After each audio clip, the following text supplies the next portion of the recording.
দেখছেন 24 ঘন্টা India TV, সর্বদা সবার পাশে সবার মাঝে।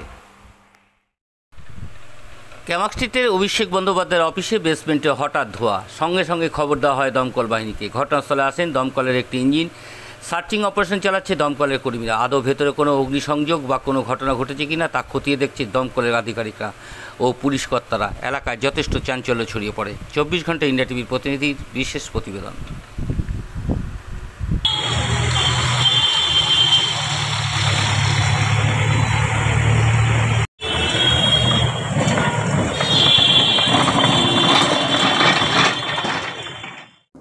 আজ এ পর্যন্ত। সঙ্গে রাখুন 24 ঘন্টা ইন্ডিয়া টিভি। দেখতে থাকুন সব জেলার সব খবর সবার আগে 24 ঘন্টা ইন্ডিয়া টিভির পর্দায়। নমস্কার।